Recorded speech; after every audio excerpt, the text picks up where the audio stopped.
رسالت حضرت علامہ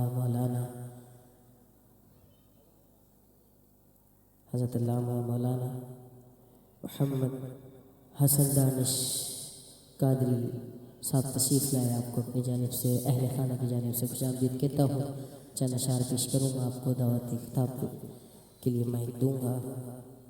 نعرہ تکبیر، نعرہ رسالت. کیا بتاؤں کہ کیا مدینہ ہے، کیا بتاؤں کہ کیا مدینہ ہے، بس میرا مدعا مدینہ ہے، بس میرا مدعا مدینہ ہے. کیا بتاؤں کہ کیا مدینہ ہے، بس میرا مدعا مدینہ ہے. اور اٹھ کے جاؤں کہاں مدینے سے، اٹھ کے جاؤں کہاں مدینے سے، اٹھ کے جاؤں کہاں مدینے سے. کیا کوئی دوسرا مدینہ ہے، کیا کوئی دوسرا مدینہ ہے. دل فدا ہے مدینے والے پر، دل فدا ہے مدینے والے پر.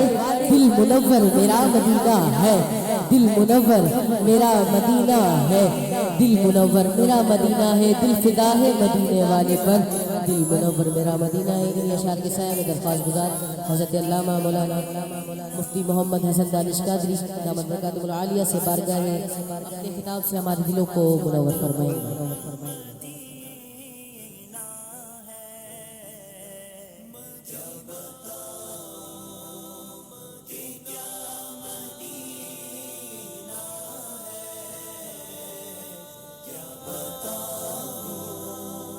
اٹھ کے جاؤں کہاں مدینے سے.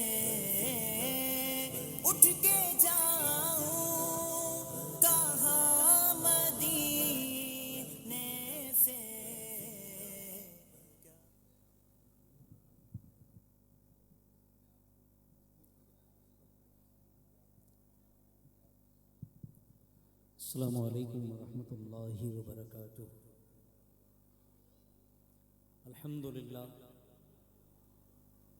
الحمد لله نحمده ونستعينه ونستغفره ونؤمن به ونتوكل عليه ونعوذ بالله من شرور أنفسنا ومن سيئات أعمالنا.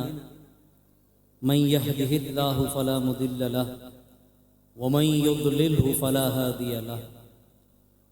ونشهد أن لا إله إلا الله وحده لا شريك له ونشهد أن محمدا عبده ورسوله. قال الله تبارك وتعالى في القرآن المجيد والفرقان الحميد: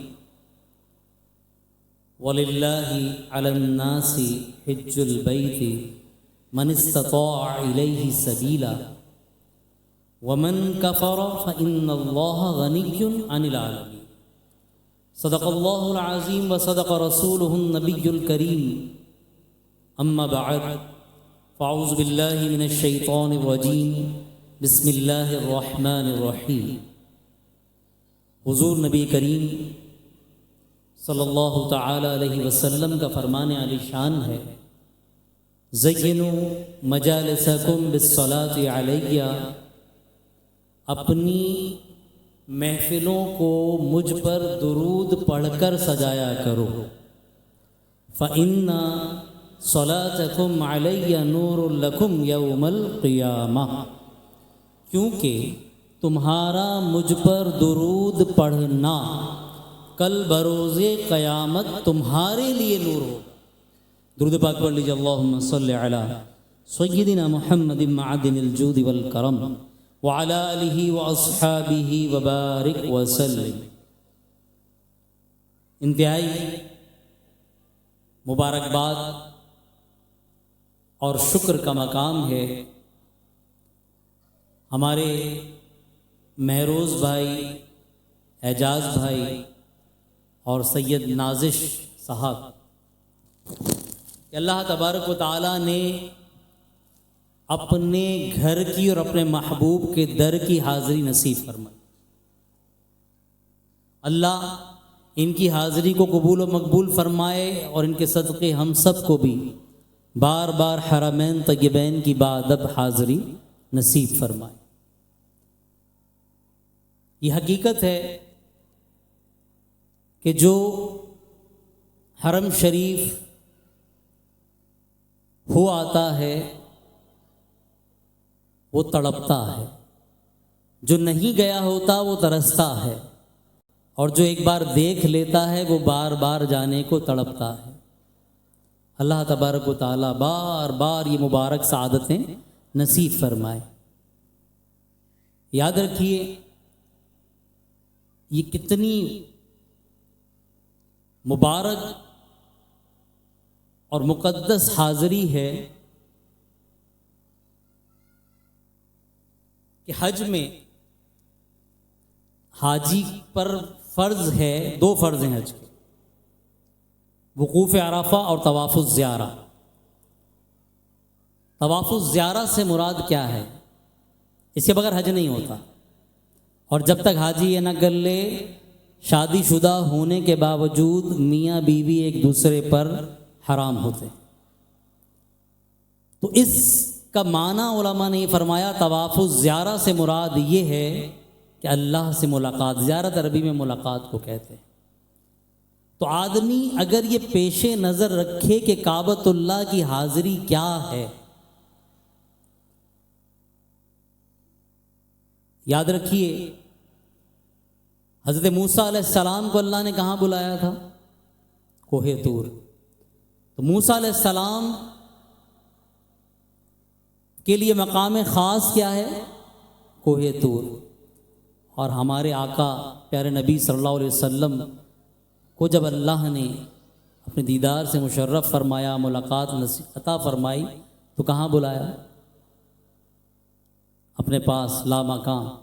یہ رسول اللہ کے لیے مقام خاص ہے، اور قیامت تک رسول اللہ کے صدقے بندوں کے لیے مقام خاص کعبۃ اللہ ہے۔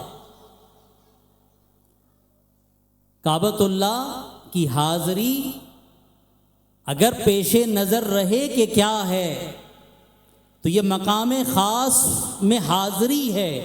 علماء نے فرمایا کہ جس طرح حاجی کو حج پر طواف الزیارہ اس پر فرض ہے، اور زیارت کا معنی ہے ملاقات، گویا کہ وہ حج کرنے کے بعد جب گناہوں سے پاک ہو جاتا ہے تو اپنے رب سے ملاقات کے لیے حاضر ہو، اس پر لازم ہے۔ اسی لیے ازدواجی تعلق، بیوی حلال ہے، لیکن جب تک حاجی طواف الزیارہ نہیں کر لے اس پر ازدواجی تعلقات حرام۔ کیوں؟ کیونکہ ایک بڑی ملاقات ابھی باقی ہے۔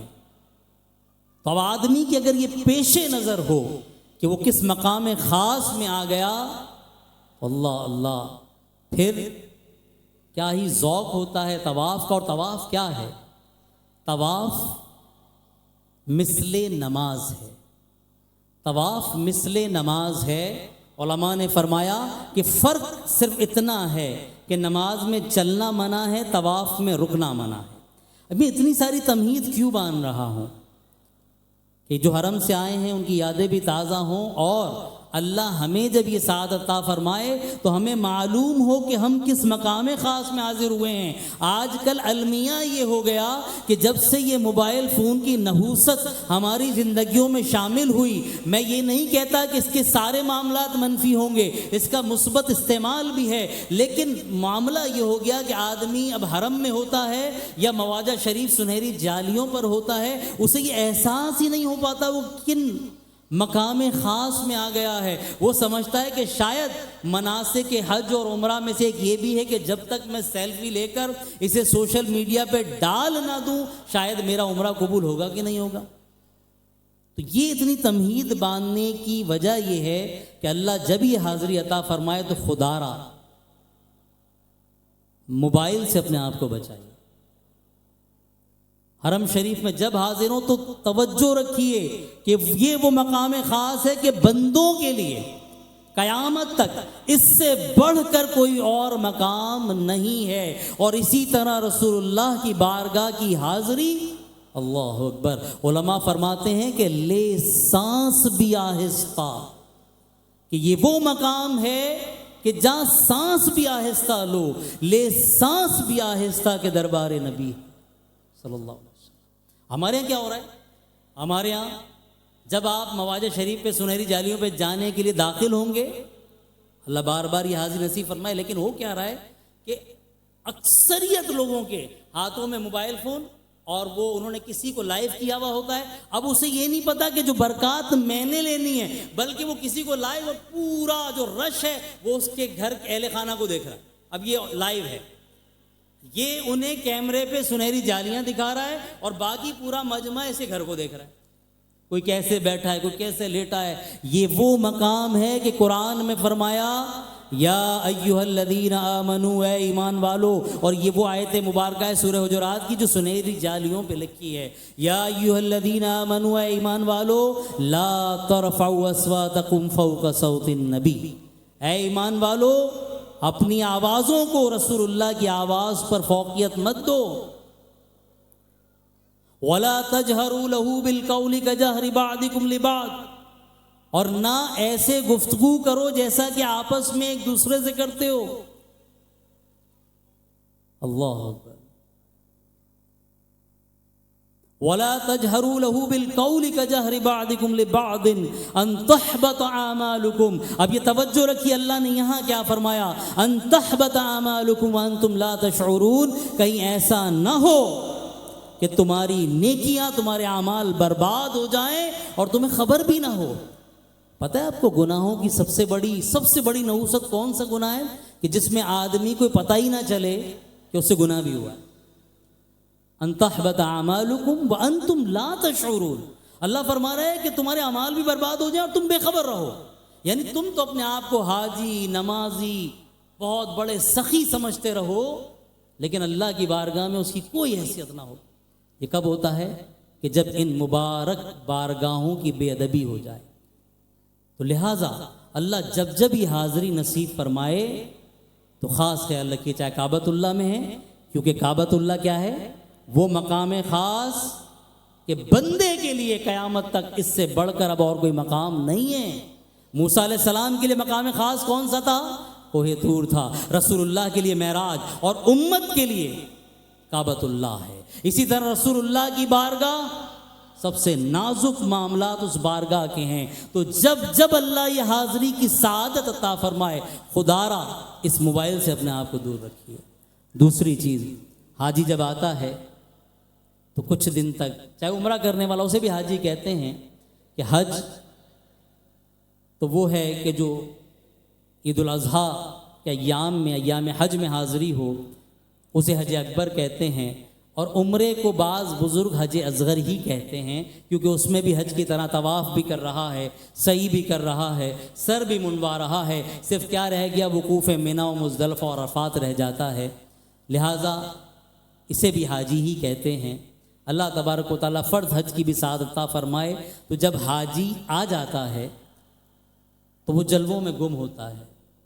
کبھی طواف یاد آتا ہے، کبھی غلاف کعبہ سے لپٹنا یاد آتا ہے، کبھی حجر اسود کا چومنا یاد آتا ہے، کبھی مقام ابراہیم پہ دوگانہ پڑھنا یاد آتا ہے، کبھی کعبۃ اللہ کو دیکھتے ہوئے بھر بھر کے زمزم پینا یاد آتا ہے، کبھی صفا و مروہ کی سعی یاد آتی ہے، کبھی حتیم میں دوگانہ پڑھنا یاد آتا ہے، کبھی میزاب رحمت کے نیچے گڑ گڑانا یاد آتا ہے. اللہ اکبر. لیکن آپ کو پتہ ہے کہ یہ فضیلتیں کعبۃ اللہ کی، مکہ کی کیوں ہیں؟ اللہ نے اس کائنات میں سب سے افضل مقام، اچھا یہ بھی بڑی پیاری بات ہے، مکہ اور مدینہ دونوں کس کے محبوب شہر ہیں پتہ ہے؟ جب رسول اللہ صلی اللہ علیہ وسلم کو ہجرت کا مکہ المکرمہ سے مدینہ طیبہ کی طرف حکم ہوا تو آبائی شہر تھا، زندگی کا ایک بڑا حصہ رسول اللہ کا وہاں گزرا تھا. تو آپ کعبۃ اللہ کو روتی ہوئی آنکھوں سے بار بار دیکھتے تھے، پلٹ پلٹ کے دیکھتے تھے، مکہ المکرمہ کو دیکھتے تھے. تو آپ نے ایک دعا کی، ذرا غور کیجئے گا. میرے آقا علیہ الصلوۃ والسلام نے ایک دعا فرمائی کہ اے اللہ، تو نے مجھے اس مبارک شہر سے ہجرت کا حکم دیا کہ جو میرا محبوب شہر ہے. کس کا محبوب شہر ہے مکہ؟ رسول اللہ صلی اللہ علیہ وسلم کا. پھر عرض کیا اے اللہ مجھے وہاں لے جا جو تیرا محبوب شہر ہے. تو مدینہ کس کا محبوب ہوا؟ اللہ کا. اللہ دونوں مبارک شہروں کی بار بار حاضری نصیب فرمائے. اچھا اب یہ فضیلت کیوں ہے؟ شہر مکہ کو اللہ نے بڑا مقام و مرتبہ عطا فرمایا، کیوں فضیلت دی؟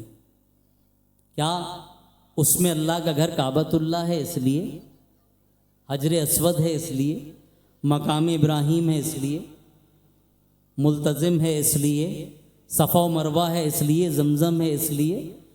تو ہم نے جب قرآن سے یہ پوچھا کہ کیا وجہ ہے شہر مکہ کی افضل ہونے کی، فضیلت کی، اللہ اکبر، سورہ بلد میں اللہ نے ارشاد فرمایا لا اقسم بہذا البلد، مجھے قسم ہے اس شہر مکہ کی، اس شہر کی، لا اقسم بہذا البلد وانت حل بہذا البلد، کیونکہ محبوب آپ اس میں رہتے۔ غور کیا آپ نے قرآن نے فضیلت کی وجہ کیا بیان کی؟ کہ مجھے شہر مکہ کی قسم، وانت حل بہذا البلد، اس لیے کہ اے حبیب یہ آپ کا شہر ہے، آپ اس میں رہتے ہیں، تو مکہ افضل ہے، لیکن اس کی فضیلت اللہ نے جو بیان فرمائی وہ رسول اللہ نے جو بیان فرمائی وہ رسول اللہ صلی اللہ علیہ وسلم کی ذات اقدس ہے۔ یاد رکھیے کہ مکہ میں حاضری ہو یا رسول اللہ کی بارگاہ میں، انتہائی ادب کا مقام ہے۔ کسی شاعر نے کیا خوب کہا ہے، جو کہہ سکا نہ لب سے ملی وہ مراد بھی۔ وہاں کہنے کی ضرورتیں نہیں پڑتی، یہ تو جو جاتے ہیں انہیں پتہ ہے۔ وہاں آپ نہ بھی کہیں تو جنت کے نظارے یہیں مل جاتے ہیں کہ جنت میں جنتی صرف سوچے گا اور حاضر ہوگا۔ تو مدینہ میں، مکہ میں بارہا آدمی کو تجربہ ہوتا ہے کہ سوچتا ہے، اللہ اسے عطا فرماتا ہے۔ تو شاعر نے کہا جو کہہ سکا نہ لب سے، ہونٹوں سے، جو کہہ سکا نہ لب سے ملی وہ مراد بھی، میرے سکوت پر بھی شاہ کی نظر گئی۔ اللہ، مانگیں گے مانگے جائیں گے، منہ مانگی پائیں گے، سرکار میں نہ لا ہے نہ حاجت اگر کی ہے، منگتا کا ہاتھ اٹھتے ہی داتا کی دیر ہے۔ وہاں تو صرف ہاتھ اٹھتا ہے، بلکہ ہاتھ اٹھنے کی بھی نوبت نہیں آتی۔ منگتا کا ہاتھ اٹھتے ہی داتا کی دین ہے، دوری قبول و عرض میں بس ہاتھ بھر کی، صرف ہاتھ اٹھ۔ اللہ، لیکن اس محفل کی برکت سے جب محفل مدینہ ہے تو میں جو توجہ آپ کی دلانا چاہتا ہوں، ابتدا میں نے قرآن پاک کی آیت مبارکہ تلاوت کی۔ ہمارا المیہ یہ ہے کہ ہماری توجہ اس طرف نہیں ہوتی، یہ خالی شوق کا سفر نہیں ہے۔ کاش کہ شوق کا سفر ہم بنا لیں تو یہ تو نصیب ہے کہ ایک ہوتا ہے اللہ کو معبود سمجھ کر عبادت کرنا، معبود سمجھ کر عبادت کرنا، اور ایک ہوتا ہے اللہ کو محبوب بنا کر عبادت کرنا، بہت فرق ہے۔ معبود سمجھ کر عبادت کرنا یہ کہ آدمی نے فرائض و واجبات ادا کر لیے، اور جو محبوب سمجھتا ہے وہ تہجد میں بھی جاگ رہا ہوتا ہے۔ معبود سمجھ کے عبادت کرنا اپنی ڈیوٹی سر سے اتارنا ہوتا ہے، اور محبوب سمجھ کر عبادت کرنا یہ ہوتا ہے کہ فرائض و واجبات تو اپنی جگہ، آدمی اپنے رب کو راضی کرنے میں لگا رہتا ہے۔ اللہ ہمیں محبوب سمجھ کر عبادت کی توفیق عطا فرمائے۔ تو ابتدا میں نے جو آیت مبارکہ پڑھی، مسلمانوں کی اس پہ توجہ لازمی ہونا چاہیے۔ وَلِلَّهِ عَلَى النَّاسِ حِجُّ الْبَيْتِ مَنِ اسْتَطَاعَ إِلَيْهِ سَبِيلًا، کہ لوگوں پر اللہ کی رضا کے لیے اس کے گھر کا حج فرض ہے جو استطاعت رکھے۔ وَلِلَّهِ عَلَى النَّاسِ حِجُّ الْبَيْتِ مَنِ اسْتَطَاعَ إِلَيْهِ سَبِيلًا وَمَنْ كَفَرَ، اب بڑی قابل توجہ بات ہے، وَمَنْ كَفَرَ، اللہ نے فرمایا اور جو منہ پھیرے، فَإِنَّ اللَّهَ غَنِيٌّ عَنِ الْعَالَمِينَ، تو اللہ تمام جہانوں سے بے پرواہ ہے۔ ہمارے یہاں کیا ہوتا ہے، جب حج کا معاملہ آتا ہے تو ہم نے خود ہی کچھ اصول بنا لیے، ارے کر لیں گے، ابھی تو بچیوں کی ذمہ داریاں ہیں، ریٹائرمنٹ کے بعد کر لیں گے۔ مطلب ہم جیسے گارنٹی لے کر آئیں کہ میری زندگی 80 سال 90 سال، اللہ نے مجھے ایک سرٹیفکیٹ دے دیا کہ آپ جناب اتنے عرصے دنیا میں زندہ رہیں گے۔ یہ ہم نے کہاں سے اصول نکالے؟ حکم یہ ہے کہ جب حج فرض ہو جائے، اور فرض کب ہوتا ہے؟ کہ جب تمہارے پاس اتنی استطاعت ہو کہ تم سفر حج کر سکتے ہو اور پیچھے گھر والوں کو اتنا خرچہ دے کے جا سکتے ہو 20-25 دن، مہینے کا، 40 دن کا، کہ ان کو کوئی مشقت نہ ہو، تو حج فرض ہے۔ جب فرض ہو جائے تو حکم ہے کہ جلدی کرو۔ اور کیسا حکم ہے؟ حضرت مولا علی رضی اللہ تعالیٰ عنہ فرماتے ہیں کہ رسول اللہ صلی اللہ علیہ وسلم نے فرمایا کہ جو باوجود استطاعت کے، جس کے پاس اتنی توفیق اللہ نے دی ہے کہ وہ کر سکتا ہے۔ اب مسلمان لاپرواہی میں ہوتے ہیں، واللہ یہ کر سکتے ہیں لیکن لاپرواہی۔ تو فرمایا کہ رسول اللہ صلی اللہ علیہ وسلم نے فرمایا کہ جو باوجود استطاعت کے حج بیت اللہ کی سعادت حاصل نہ کرے، اللہ کو اس کی کوئی پرواہ نہیں کہ وہ یہودی ہو کر مرے یا نصرانی ہو کر مرے۔ اب آپ ذرا غور کرو کہ اور عبادات بھی ہیں، لیکن کیا کبھی اتنی سخت وعید آپ نے سنی؟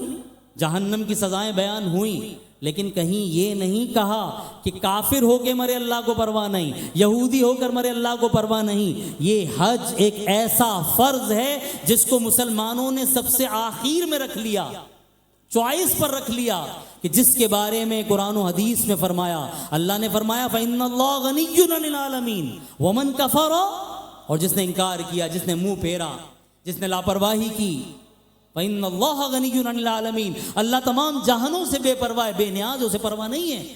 اور رسول اللہ فرما رہے ہیں کہ جو باوجود استطاعت کے یہ حج نہ کرے، وہ یہودی ہو کر مرے یا نصرانی ہو کر مرے، اللہ کو اس کی کوئی پرواہ نہیں۔ اب آپ ذرا غور کیجئے، بے نمازی کی سزائیں بیان ہوئی، روزہ نہ رکھنے والے کی سزائیں بیان ہوئی، بہت ساری عبادات نہ کرنے والوں کی سزائیں بیان ہوئی، لیکن اتنی سخت وعید کہ اللہ کو پرواہ نہیں ہے، کافر ہو کے مرے، یہ صرف حج کے بارے میں آئی۔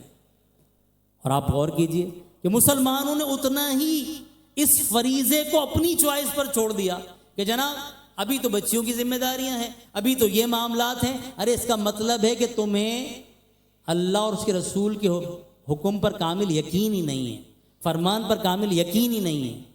کیوں؟ کیونکہ اگر کامل یقین ہوتا تو میرے آقا صلی اللہ علیہ وسلم نے فرمایا حج کرو، عمرے کرو، غنی ہو جاؤ۔ تو جو یقین کامل کے ساتھ اس فریضے کو ادا کرے، وہ اپنی بچیوں کی کیا میرے بھائی، اللہ اس کو ایسا نوازتا ہے کہ وہ دوسروں کی بچیوں کی شادی کروانے والا ہو جائے۔ یقین تو رکھے، رسول اللہ کی بات پر یقین تو رکھے۔ یقین کیسا ہوتا ہے ہمارے بزرگوں کا؟ اعلیٰ حضرت امام عشق و محبت امام احمد رضا خان علیہ رحمت الرحمان، ایک مرتبہ آنکھوں میں بہت تکلیف ہو گئی، ڈاکٹروں نے کہا کہ جناب موتیا اتر آیا ہے۔ کہا میں نہیں مانتا، کہا درد ہوگا، موتیا نہیں ہو سکتا۔ کہا اتنے وثوق سے آپ کہہ رہے ہیں؟ ہاں۔ 12 چیک اپ ہوا، ٹیسٹ ہوئے، اور آخر میں یہی ہوا کہ وہ تکلیف تھی، موتیا نہیں تھا۔ تو ڈاکٹر نے پوچھا کہ آپ نے اتنے وثوق سے کیسے کہا؟ تو انہوں نے فرمایا کہ میرا اپنے نبی کے فرمان پر یقین اتنا ہلکا نہیں ہے کہ رسول اللہ نے فرمایا کسی بیمار اور مصیبت زدہ کو دیکھ کر فلاں دعا پڑھ لو تو تمہیں اللہ اس مصیبت سے محفوظ کر دے گا، اور میں نے بارہا موتیوں کے مریض کو دیکھ کر یہ دعا پڑھی ہے، تو میرا یقین کامل ہے کہ کوئی اور بیماری ہو سکتی ہے، موتیا مجھے نہیں ہو سکتا۔ وہ دعا کیا ہے؟ الحمدللہ الذی عافانی مما ابتلاک بہ وفضلنی علی کثیر ممن خلق تفضیلا۔ آپ یہ سرچ بھی کر سکتے ہیں، مصیبت زدہ کو دیکھ کر پڑھنے کی دعا۔ یہ میں نے ضمناً عرض کیا، میں یقین کامل کی بات کر رہا ہوں کہ بزرگوں کا، ہمارے اسلاف کا یقین کامل کیسا ہوتا تھا کہ یہ نہیں ہو سکتا کہ میرے آقا نے فرمایا ہے۔ اب ہم ذرا اپنا طرز عمل دیکھیں، میرے آقا فرما رہے ہیں حج کرو، عمرے کرو، غنی ہو جاؤ، اور یہ امتی سوچ رہا ہے کہ اگر کر لیا تو مال کم ہو جائے گا، ابھی تو یہ ذمہ داری ہے، ابھی تو یہ ذمہ داری ہے، ابھی تو بچوں کی شادی کرنی ہے۔ میرے آقا فرما رہے ہیں کہ حج اور عمرہ محتاجی کو اور گناہوں کو ایسے دور کرتا ہے جیسے آگ کی بھٹی زنگ و میل کو دور کر دیتی۔ لیکن یہ کیا سوچ رہا ہے کہ نہیں میرے پہ تو یہ ذمہ داری ہے، فلاں ذمہ داری ہے. لیکن اگر اس کو یقین کامل ہوتا تو خدا کی قسم یہ صرف اپنی ذمہ داریاں نہیں دوسروں کی ذمہ داریاں بھی اٹھا لیتا. اچھا میں آپ کو ایک چھوٹا سا تجربہ بتا دیتا ہوں. آپ اپنے ذہنوں میں ایک فہرست بنائیے، آپ کے وہ احباب، رشتہ دار، وہ دوست، وہ کولیگز جو اس فریضے کو ادا کر چکے، حج بیت اللہ کی سعادت ادا کر چکے، اور پھر ان میں سے ایک وہ طبقہ ہے جو بار بار یہ سعادت ادا کرتے ہیں. یقین جانیے میں قسم کھا سکتا ہوں کہ ان کی نعمتوں میں اضافہ تو ہوا ہوگا، زوال نہیں آیا ہوگا. زوال نہیں آ سکتا کیونکہ گارنٹی اللہ اور اس کے رسول نے دی ہے.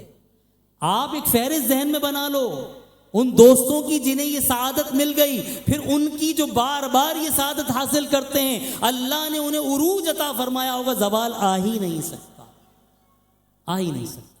یعنی اس کو میں عام الفاظ میں اگر آپ کو سمجھانا چاہوں تو آدمی جس اسٹیٹس پر حج کر لیتا ہے، سمجھیے اللہ نے اس کے اس اسٹیٹس کو لاک کر دیا. اس سے نیچے نہیں جائے گا، انشاءاللہ اوپر ہی جائے. یا آپ غور کر لیجئے گا، ہاں اپنی کوئی کوتاہیاں اور غلطیاں ہوں تو وہ اپنی جگہ، لیکن اکثریت کا معاملہ دلیل ہوتا ہے، اور اکثریت کو اللہ نے عروج عطا فرمایا ہے جو اس راستے پر بار بار آتے جاتے ہیں.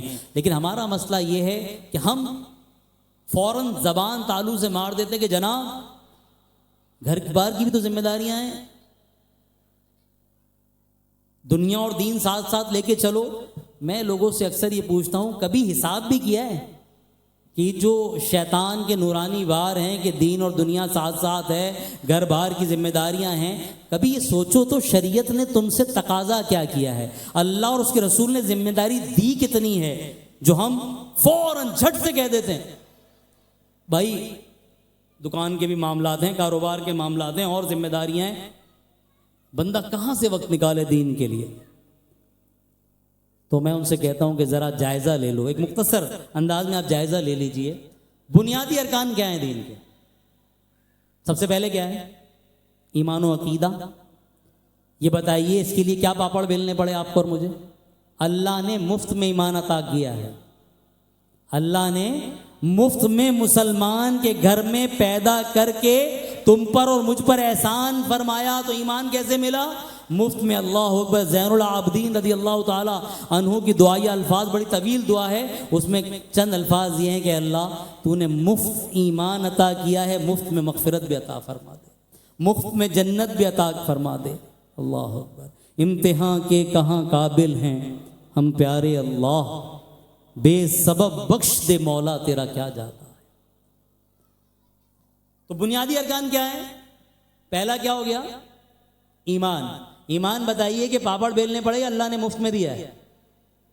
اور آپ سمجھتے ہیں کتنی بڑی دولت ہے؟ میں اور آپ سمجھ ہی نہیں سکے. اگر کوئی مسلمان سمجھ لے تو کبھی ڈپریشن کا شکار نہ ہو، کبھی اپنے آپ کو احساس محرومی کا شکار نہ کرے، کبھی خودکشی نہ کرے. ایمان کی دولت جانتے ہو؟ ایمان کی دولت اتنی بڑی دولت ہے کہ ایک طرف کوئی اربوں کروڑوں ڈالر ویلفیئر پہ خرچ کر دے، جناب بل گیٹس پولیو کے قطرے پلا رہے ہیں، فلاں یہ کر رہا ہے، اللہ کی بارگاہ میں کوئی حیثیت نہیں ہوتی. جو ایمان نہیں لایا اللہ بے نیاز ہے. مسلمان کو سب سے پہلے یہ سمجھنا ضروری ہے کہ ہمارے رب کی ایک صفت ہے اللہ الصمد. اس کا معنی کیا ہے؟ اللہ بے نیاز ہے، اللہ بے پرواہ ہے. کوئی لاکھوں ڈالر خرچ کر دے، اربوں روپیہ خرچ کر دے نیک کاموں پر، اچھے کاموں پر، لیکن مسلمان نہیں ہوا تو اللہ کیا ہے؟ بے پرواہ. اس کی نیکیوں کی اللہ کی بارگاہ میں کوئی حیثیت نہیں ہے. اور ایک مسلمان غریب فقیر راستے سے کانٹا ہٹا دے، حدیث میں آیا اس کے اللہ درجات بلند فرما دے. سمجھے ایمان کتنی بڑی دولت ہے؟ اچھا اب آپ سوچیں گے جناب یہ آپ نے کہاں سے کہہ دیا؟ تو میں آپ کو بتاتا ہوں. رسول اللہ کی بارگاہ میں اس وقت کے بڑے بڑے سپر پاور، اس وقت کے بڑے بڑے ٹرمپ اور بل گیٹس بیٹھے ہوئے تھے. کون تھا؟ ابو جہل اور مکہ کے بڑے بڑے سردار ایمان کی دعوت سننے کے لیے آئے، اور چند غلام صحابہ جو غلامی سے صحابہ کرام نے چھڑا کے ابھی آزاد کرایا تھا، حضرت بلال بیٹھے ہیں، عبداللہ ابن مکتوم بیٹھے ہیں، غریب صحابہ ہیں، مزدور. اب یہ جھجک رہے ہیں. ہمارے یہاں بھی جن کو وہ اسٹیٹس کا فوبیا ہو جاتا ہے نا، تو وہ بیٹھنا پسند نہیں کرتے، وہ کسی گارڈ چوکیدار مزدور کے ساتھ بیٹھ جائیں. تو وہ تو پھر کفار مکہ کے سردار تھے، اس وقت کی سپر پاورز تھی. جب وہ آئے تو انہوں نے کہا کہ ہم آپ سے تبلیغ سننے کو تیار ہیں، جو آپ باتیں جو پیغام آپ پہنچا رہے ہیں، لیکن یہ ہمیں اچھا نہیں لگتا. یہ ہمارے یہاں کے غلام رہ چکے ہیں، یہ بلال، عبداللہ ابن مکتوم رضوان اللہ تعالیٰ عنہ پہ، آپ ان کو تھوڑی دیر کے لیے. اب رسول اللہ صلی اللہ علیہ وسلم نے اللہ ہی کی محبت میں کچھ دیر کے لیے غور کیا، ابھی کہا نہیں، غور کیا کہ ان کو اگر اسلام کی دعوت مل گئی اور یہ کفار کے سردار ایمان لے آئے تو کتنے ہزاروں کی تعداد میں لوگ مکہ کے مسلمان ہو جائیں گے، تو لہٰذا میں انہیں بھیج دیتا ہوں کچھ دیر کے لیے باہر. اللہ نے قرآن میں آیات نازل فرما دی، وَاصْبِرْ نَفْسَكَ مَعَ الَّذِينَ يَدْعُونَ رَبَّهُمْ بِالْغَدَاوَةِ وَالْعَشِيِّ. اے حبیب، اپنی جان کو مانوس رکھیے ان کے ساتھ جو صبح و شام رب کو پکارتے ہیں. یعنی اللہ کو کوئی پرواہ نہیں ہے، یہ بڑے بڑے بادشاہ ہوں گے، اپنے گھر کے ہوں گے، لیکن ایک مسلمان فقیر، ایک مسلمان غریب صحابی اللہ کے نزدیک زیادہ افضل ہے. آپ کو کوئی ضرورت نہیں ہے کہ آپ ان کو دین اسلام کی دعوت دینے کے لیے ان غریب صحابہ کو اٹھائیے. اللہ کو پرواہ نہیں ہے کہ یہ دین اسلام کی دعوت دی جائے یا یہ اسلام لائیں نہ لائیں، اللہ کے نزدیک ایک مسلمان فقیر ان سے افضل ہے. آپ سمجھ رہے ہیں؟ تو ایمان ہلکا نہیں ہے. اگر اس دولت کا اندازہ ہو جائے تو کوئی احساس کمتری کا شکار نہ ہو. اور یہ ایک جگہ اللہ نے نہیں فرمایا، ایک مرتبہ اور حضرت عبداللہ ابن مکتوم رضی اللہ تعالی عنہ، یہ بھی غریب صحابی ہیں، نابینا ہیں. رسول اللہ صلی اللہ علیہ وسلم بڑے بڑے کفار کے سرداروں کو دین اسلام کی دعوت دے رہے ہیں. اب یہ نابینا ہیں. یہ کیا ہیں؟ ذرا منظر کو ذہن میں لائیے. یہ کیا ہیں؟ نابینا ہیں، بلائنڈ ہیں. یہ آتے ہیں، انہیں نہیں پتا کہ رسول اللہ کیا کر رہے ہیں. بڑے بڑے کفار کے سرداروں کو بٹھا کر، جو اس وقت کی سپر پاور سمجھے جاتے تھے، ان کو بٹھا کے دین اسلام کی تبلیغ پیش کر رہے ہیں، دعوت پیش کر رہے ہیں. یہ بیچ میں آتے ہیں، اب نابینا ہیں. رسول اللہ صلی اللہ علیہ وسلم سے کچھ سوالات کرنے لگتے ہیں، کچھ احکامات دین کے پوچھنے لگتے ہیں. اللہ اکبر. رسول اللہ صلی اللہ علیہ وسلم کی توجہ جب بھٹکتی ہے تو آپ کے دل میں خیال گزرتا ہے کہ اس وقت یہ سوال نہ کریں. تو سورہ عبسہ وتولی کی 19 آیتیں اللہ نازل فرماتا ہے کہ حبیب آپ پرواہ نہ کریں، وہ کفار ایمان لائیں نہ لائیں، آپ اس نابینا عبداللہ ابن مکتوم کو اس کے جواب دیجئے. آپ نے سوچا ہے اللہ کی بارگاہ میں ایک مسلمان کا مقام، اور صرف اس وقت کے لیے نہیں، مجھے اور آپ کو بھی مسلمان کا احترام کرنا ہے، ایک دوسرے کا احترام کرنا ہے. آپ سوچو تو اللہ بے نیاز ہے، اور جب بڑے بڑے سرداروں بادشاہوں کو اللہ ایک مسلمان کے مقابلے میں پسند نہیں کرتا، تو اس وقت جو دور گزر رہا ہے کہ بات بات پر مسلمانوں کو ذلیل و رسوا کرنا ایک دوسرے کو، تو آپ اور میں اللہ کی بارگاہ میں جسٹیفائی کر پائیں گے؟ جواب دے سکیں گے؟ رسول اللہ صلی اللہ علیہ وسلم نے، کیونکہ مدینے کی باتیں چل رہی ہیں، کعبۃ اللہ کی باتیں چل رہی ہیں، کعبۃ اللہ میں کھڑے ہو کے کہا، اے کعبہ تیری خوشبو کتنی پیاری ہے، اے کعبہ تیری فضا کتنی معطر ہے، لیکن خدا کی قسم ایک مسلمان کی حرمت اللہ کے نزدیک اس سے زیادہ ہے. اور یہاں بات بات پر ایک دوسرے کو ذلیل کر رہے ہو. تو تو میں جس طرف آ رہا تھا واپس آئیے کہ بنیادی چیز کیا ایمان. اللہ نے ایمان آپ نے سمجھ لیا کتنا اہم ہے کہ ایک مسلمان فقیر بھی بڑے بڑے غیر مسلم بادشاہوں کے مقابلے میں چاہے وہ نیک کام کر رہے ہوں اللہ کی بارگاہ میں یہ مسلمان غریب زیادہ افضل ہے. قرآن کی کئی آیات اس پر دلالت کرتی ہیں. لیکن ایمان جو اتنا عظیم ہے ملا کیسے؟ مفت میں. ملا کیسے؟ مفت میں. تو اسی شکر میں ہم مر جائیں سجدوں میں وہ بھی کم ہے. تو میں آپ سے عرض کر رہا تھا کہ کبھی غور کیجئے گا کہ ہم کہتے ہیں کہ یار دین دنیا ساتھ ساتھ کاروبار بھی ہیں ذمہ داریاں بھی ہیں. تو ذرا ایک موازنہ کیجئے, تقابل کیجئے کہ اللہ نے ہم سے تقاضا کیا کیا ہے, شریعت نے مانگا کیا ہے. بنیادی ارکان میں ایمان فری میں ملا, کیا کیا؟ کچھ بھی نہیں. پیدا مسلمانوں کیا ہو گئے. ٹھیک ہے, آ جائیے. ایک دین اسلام کا بنیادی رکن ہے نماز سے ہم بعد میں آتے ہیں, روزہ. یہ بتائیے 365 دن فرض ہے؟ 365 دن پورا سال فرض ہے؟ نہیں. سال میں چند دن, 29 یا 30 دن. خود قرآن نے کہا یا معدودات, گنتی کے چند دن تم پہ روزے فرض کیے گئے. بتائیے راتوں میں فرض ہے یا دن میں؟ دن میں فرض ہے. اور سال کے 365 دن فرض نہیں. مسافر کو چھوٹ, بیمار کو چھوٹ بعض صورتوں میں. تو یہ بتائیے کہ گنتی کے چند دن روزے فرض ہیں. شریعت نے ایسا آپ سے اور مجھ سے کیا ڈیمانڈ کی ہے جو آپ کے اور میرے کاروبار میں رکاوٹ بن رہی ہے, دین اور دنیا میں رکاوٹ بن رہی ہے؟ اچھا, اب یہ رمضان ہو گئے جو سال میں صرف چند دن فرض ہے. آ جائیے زکوٰۃ. کیا سال کے 365 دن آپ کو ادا کرنا فرض ہے؟ کیا ہر مسلمان پر فرض ہے؟ کس پر فرض ہے؟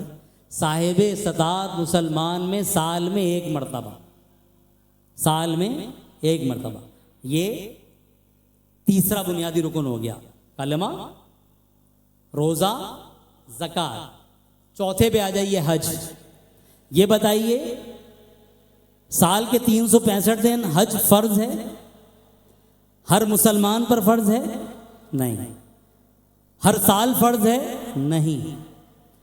صرف صاحب استطاعت مسلمان پر زندگی میں ایک مرتبہ, ہر مسلمان پہ نہیں. صاحب حیثیت مسلمان پر زندگی میں ایک مرتبہ. کتنے ارکان ہو گئے؟ 4. کیا رہ گیا؟ نماز.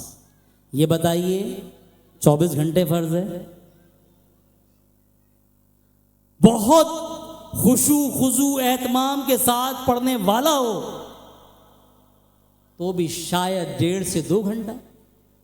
24 گھنٹے میں 2 گھنٹے. کلمہ مفت میں ملا, روزہ سال میں چند دن, زکوٰۃ سال میں ایک مرتبہ وہ بھی مخصوص مسلمانوں پر جو صاحب استطاعت ہے. حج زندگی میں ایک مرتبہ وہ بھی صاحب استطاعت مسلمان پر. رہ گئی نماز, رہ گئی نماز وہ بھی 24 گھنٹے میں سے 1.5 سے 2 گھنٹے. تو اب یہ بتا دو کہ میں اور آپ یہاں حساب کتاب کا جواب نہیں دے سکتے تو اللہ کی بارگاہ میں جسٹیفائی کر لو گے؟ کیا مانگا ہے شریعت نے جو ہم زبان تالو سے مار کے کہتے ہیں بڑی جرت کر کے کہ جناب دین اور دنیا ساتھ ساتھ ہے, جناب کاروباری ذمہ داریاں بھی ہیں, بیوی بچوں کی ذمہ داریاں بھی. تو شریعت نے مانگا کیا تھا تم سے؟ صرف نماز تو تھی, باقی تو عیاشیاں ہی ہیں, باقی تو مزے ہی ہیں. زندگی میں کبھی سوچا ہے کہ اللہ نے تم سے مانگا کیا تھا؟ اس پر مسلمان کہتا ہے کہ جناب کیا کریں, ذمہ داریاں, بیوی بچے, روزگار. تو یہ ہم ایک دوسرے کو جسٹیفائی نہیں کر سکتے تو اس رب کی بارگاہ میں کیسے میں اور آپ جواب دیں گے؟ اللہ اکبر. ایک بات آج کی محفل سے لے کے جائے گا, 2 مختصر حدیثیں لیکن دونوں اصولی حدیثیں ہیں, اللہ کرے کہ ہمیں یاد رہ جائے. حضرت اوس بن شداد رضی اللہ تعالی عنہ سے مروی ہے کہ رسول اللہ صلی اللہ علیہ وسلم نے فرمایا کہ عقل مند ہے وہ شخص جو اپنے نفس پر غور کرے اور مرنے کے بعد کی تیاری کرے اور جاہل ہے وہ شخص جو عمل نہ کرے اور محض رب پر امید لگا کے بیٹھا رہے. یعنی میرا رب تو رحیم ہے، کریم ہے. یہ رب کی رحمت پہ یقین نہیں ہے، یہ اپنی سستیوں کاہلیوں کو ایک خوبصورت لبادہ پہنانا ہے. اگر اس کو رب پر یقین ہوتا یہ بے نمازی ہو ہی نہیں سکتا تھا. یہ رب پر یقین نہیں ہے. اصل میں رحمت پر یقین کرنا منع نہیں ہے، یہ رحمت کے یقین کا جھوٹا دعوے دار ہے. اس لیے رسول اللہ نے فرمایا کہ جاہل ترین ہے وہ شخص جو عمل نہ کرے اور محض رب پر امید لگا کے بیٹھا رہے. کیونکہ قرآن میں اللہ نے ایمان والوں سے تو کہا ہے یا ایھا الذین آمنوا لما تقولون ما لا تفعلون. اے ایمان والو وہ کہتے کیوں ہو جو کرتے نہیں ہو. ہم کہتے کیا ہیں؟ ارے ہمارے رب کی رحمت بڑی ہے انشاءاللہ. یعنی ہم چاہتے ہیں کہ زندگی میں اپنی مرضی کے مطابق گزاروں اور جنت تحفے میں سجا کے دے دی جائے. جناب آپ نے جیسی اچھا. میں اصلاح کرنا بھی نہیں چاہتا. یقین کیجئے نا، آپ جہاں درس و بیان ہو رہے تھے وہاں بھی خراب تو الحمدللہ بڑے توجہ سے سننے ورنہ لوگ گھڑیاں دیکھ رہے ہوتے ہیں. جمعوں میں بھی یہ حال ہوتا ہے. تو کیا خاک میں اپنی اصلاح کروں گا؟ یعنی میں بہت سخت جملہ کہہ رہا ہوں لیکن حقیقت ایسے ہی ہے کہ اللہ اور اس کے رسول کا حکم ماننا تو بہت دور کی بات. ہم جس دور سے گزر رہے ہیں مسلمان اللہ اور اس کے رسول کی مرضی کو اپنی مرضی پر ترجیح دینے کو بھی تیار نہیں ہے. اللہ اور اس کے رسول کی مرضی کو یہ اپنی مرضی پر ترجیح دینے کو تیار نہیں ہے. یہ اپنی مرضی کو مقدم رکھتا ہے اللہ اور اس کے رسول کی مرضی پر. آپ تھوڑا سا ایک جائزہ لے لیجئے. اگر میں یہاں ہال میں بیٹھا ہوں اور عشاء کی نماز ہو رہی ہے، اب میرا دل کر رہا ہے کہ یار بعد میں دیکھ لیں گے، ابھی تو بڑا میک اپ ویک اپ کیا، بڑی تیاری کی ہے، بہت صفائی ستھرائی لباس پہنا ہوا ہے، میں کہاں عشاء پڑھوں ابھی. اب یہ بتائیے کس کی مرضی کو ترجیح دی میں نے؟ آپ یہ بتائیے. ہم بستر پہ لیٹے ہوئے ہیں، موبائل فون ہاتھ میں، سوشل میڈیا پہ لگے ہوئے، اذان کی آواز آ رہی ہے.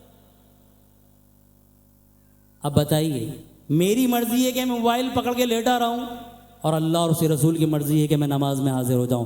بتاؤ مسلمان نے کس کی مرضی کو ترجیح دی ہے؟ اللہ اور اس کے رسول نے حکم دیا یا ایھا الذین آمنوا کتب علیکم الصیام، تم پہ روزے فرض ہیں.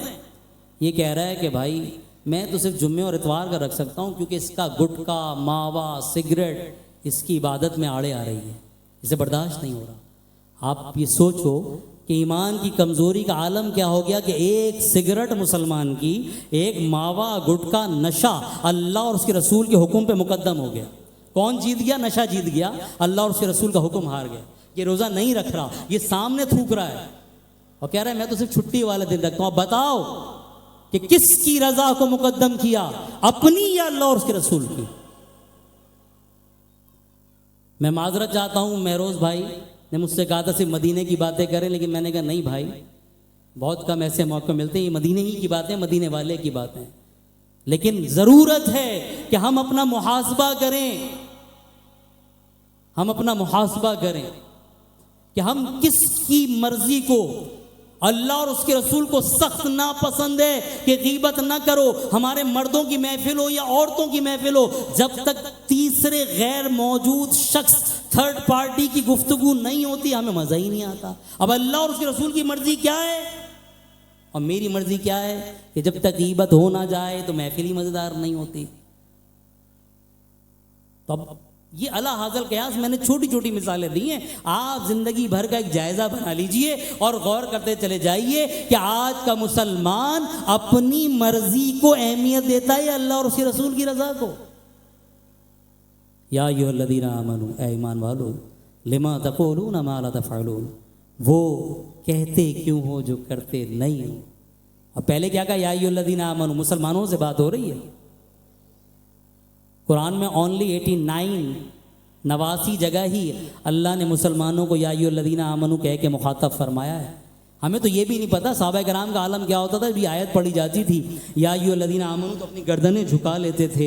اور حسنین کریمین جن کے نام کے پورے محرم میں ہم نے خوب گھوٹے بھی لگائے اور خوب کھچڑے بھی کھائے, ان کا عالم یہ تھا کہ سر کو جھکا لیتے جب یہ آیت پڑھی جاتی یا ایھا الذین آمنوا. 89 آیات ہیں اور یوں پڑھتے لبیک اللہم لبیک, اے اللہ ہم حاضر ہیں, اے اللہ ہم حاضر ہیں.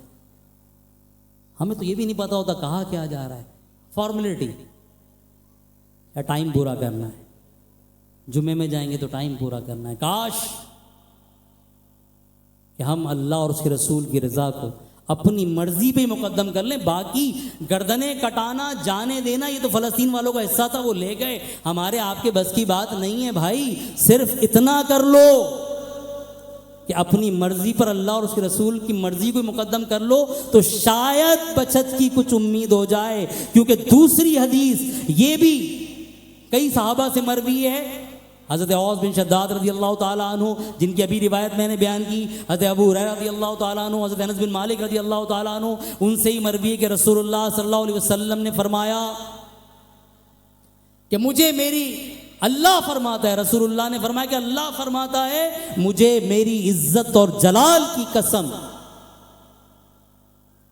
لا اجمع علی عبدی خوفین وامنین, کہ مجھے میری عزت اور جلال کی قسم میں اپنے بندے پر دو چیزیں جمع نہیں کروں گا.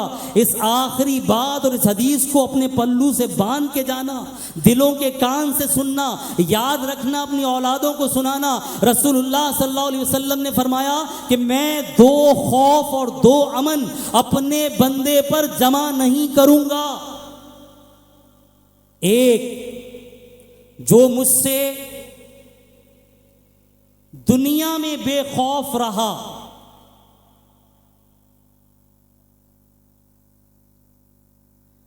فرمایا اللہ فرماتا ہے